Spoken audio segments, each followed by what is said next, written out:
Hello बच्चों, let's read this question and question says that which of the following is false. First option is greenhouse gases are carbon monoxide, methane, water vapors, nitrous oxide, chlorofluorocarbons and ozone. Second is carbon monoxide is highly poisonous to the living beings because of its ability to block the delivery of oxygen to the organs and tissue. Third is the troposphere contain dinitrogen, dioxygen, ozone and little water. And fourth is the primary source of airborne lead emission is leaded petrol. तो देखिए सबसे पहले हम यहाँ पे बात करते हैं की कंसेप्ट की कि की कंसेप्ट हमारे पास यहाँ पे क्या आता है। तो देखिए बहुत सारे की कंसेप्ट यहाँ पे अप्लीकेबल हो सकते हैं, लेकिन हम बोल सकते हैं ग्रीन हाउस इफेक्ट, जो ग्रीन हाउस गैसेस। तो ग्रीन हाउस गैसेस क्या होते हैं? Greenhouse gases are those gases which causes ये क्या कॉज करते हैं? Which causes greenhouse effect, जो आपके पास क्या कॉज करती हैं? ग्रीन हाउस इफेक्ट जो है ये क्या करती हैं? कॉज करती हैं। तो इसमें हमारे पास मेजरली आ जाती हैं, जैसे फॉर एग्जांपल यहाँ पे आ जाता है कार्बन डाइऑक्साइड आ जाता है, मीथेन आ जाता है, वाटर वेपर आ जाते हैं, वाटर वेपर्स हमारे पास रहेंगे, क्लोरोफ्लोरोकार्बन्स रहते हैं, क्लोरोफ्लोरोकार्बन्स, नाइट्रोजन की ऑक्साइड, नाइट्रस ऑक्साइड, ये इस तरह की गैसी रहेगी।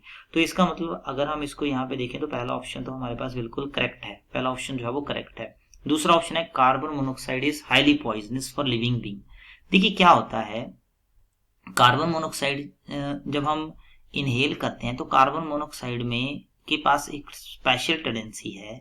वो स्पेशल टेंडेंसी आपके पास क्या है कि कार्बन मोनोक्साइड क्या करता है? कार्बन मोनोक्साइड जो है वो हीमोग्लोबिन के साथ कंबाइन करता है और ये क्या करता है? ये बना देगा कार्बोक्सी हीमोग्लोबिन की फॉर्मेशन कर देता है। ऐसा क्यों होता है? बिकॉज कार्बन मोनोक्साइड की हीमोग्लोबिन के साथ कंबाइन करने की टेंडेंसी ज्यादा होती है as compare to oxygen.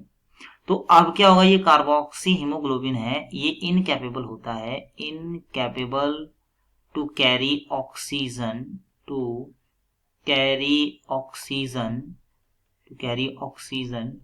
different part of bodies हैं, यहाँ तक ये ऑक्सीजन को कैरी नहीं कर पाता है। तो ऑक्सीजन को कैरी नहीं कर पाएगा तो डिफरेंट पार्ट ऑफ बॉडी, तो जिससे क्या होगा, जब ऑक्सीजन नहीं पहुंचेगी तो हमारे पास जो है हम सफोकेटेड फील करेंगे, अल्टीमेटली लीड टू डेथ।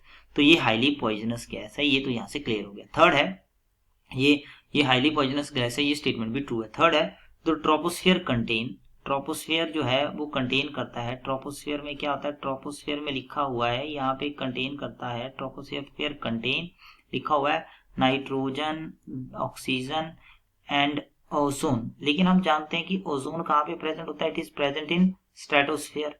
ये कहाँ पे प्रेजेंट होता है? स्ट्रेटोस्फियर में। ट्रोपोस्फियर में तो हो ही नहीं सकता। इसका मतलब थर्ड स्टेटमेंट जो है ये आपके पास जो फॉल्स है। फोर्थ स्टेटमेंट दिया, primary source of airborne lead emission is leaded petrol. देखिए पेट्रोल में नॉकिंग की साउंड को रिड्यूस करने के लिए इंजन में हम क्या डालते हैं? टेट्रा इथाइल लेड जो है वो डाला जाता है। कहने का मतलब क्या है कि जब हम पेट्रोल डाल रहे हैं तो हम उसमें टेट्रा इथाइल लेड डालते हैं। एक एंटी नॉकिंग एजेंट है, तो ये क्या करता है? नॉकिंग की साउंड को रिड्यूस करता है।